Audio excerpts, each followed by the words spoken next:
I'm Stephen Wasser. I'm the owner of Powell Flutes. And we also have here from Powell David Houston. Would you like to guess?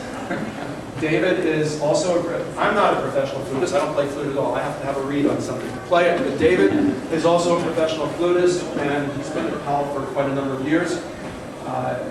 And he's the one who pushed us to go to a complete pinless mechanism and did a lot of the design work. So if I can't answer your question, there's a good chance that David can.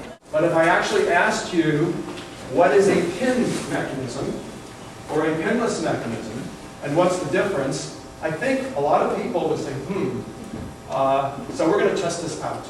And so we're going to start by trying to understand how a flute mechanism actually works and what is the point of pins.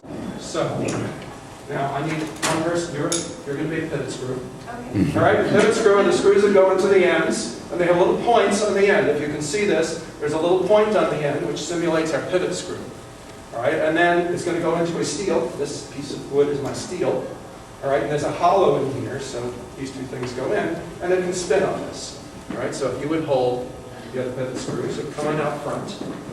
Now, we're going to put our flute keys on the steel. Good. That's one. These are flute keys. These are imaginations. Okay, and that's two. And now, these are not pins or pinless. Well, this is kind of the ultimate pinless. There's nothing holding these keys on it. Now, if we could put a pivot on either end, and then Zach, if you could just kind of spin the keys and show people what happens. Okay, so they're totally free? Yes? Okay, so, now my question is, why do we need pins in a flute? Anybody want to tell me why we need a pin and what we would do with this?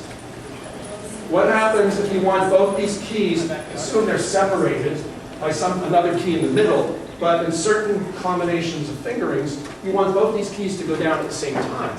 How are we going to make that happen? Because they're separated. Other than you can't solder them together because there's a separator. So how are we going to do that? That's where we come in with pins. This is a traditional way of making sure that two flute keys that are separated by other keys move together. Okay, so now we can take the pins out for a moment because we have to line up our steel. Okay, so now we put our pivot screws back in. And Zach, what I'd like you to do is just kind of wiggle these two and tell me what you feel. All right, these two, now these are going to go like this now. They move together. All right, that's what our pins have done. Now what I'd like you to do is kind of grab these and wiggle them and tell me how it feels. Are they wiggly? No, well, kind of. Well, they're moving up and down, right? Yeah.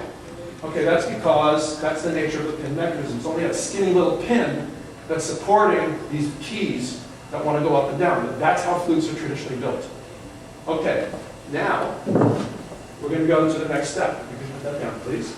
You may all come up later and feel the mechanisms. By the way, your foot joints all are pinless. There's no pins in your foot joint. And that's been that way for years and years and years. So if anybody tells you a pinless mechanism is something brand new, that's not the case. There have been pinless mechanisms for a long time. Powell has had a pinless mechanism in the left hand for about 20 years. Okay, so now we have a pin mechanism. Oh, volunteers come back. Okay, hold one end. Hold the other end, please. There's no pivot on this one. These don't have pivots. I'm sorry. Okay, so your hand is basically, it's going to just spin in your hand. Again, we're using imagination. Not you. You're going to do something else. You need your hand and let the steel spin in your hand. So now swing that around. So the keys are moving together. You want to push on that side? Okay. So now I'd like you to do the same thing I asked you before. Try to wiggle the two keys together, remember? How does that feel? It won't wiggle. Aha. Okay. So what we have connecting these two, instead of pins to make the simultaneous motion, we have a bridge between them. The bridge is very strong compared to the pins because the pin is a skinny little piece of metal, and when you put torque or twisting pressure on it, it twists. Right? And that's when you get when the mechanism twists is when you get binding keys. So one of the advantages of the pinless mechanism is that it tends to dramatically reduce the possibility of the key binding.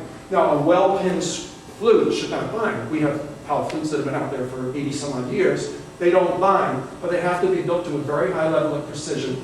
And the player has to put their fingers down in the right place. If you put a lot of pressure and it comes from an angle instead of from the place you're supposed to put it, you can make the flute bind. You can do that with almost any flute and any key. Okay, so that's the pinless mechanism.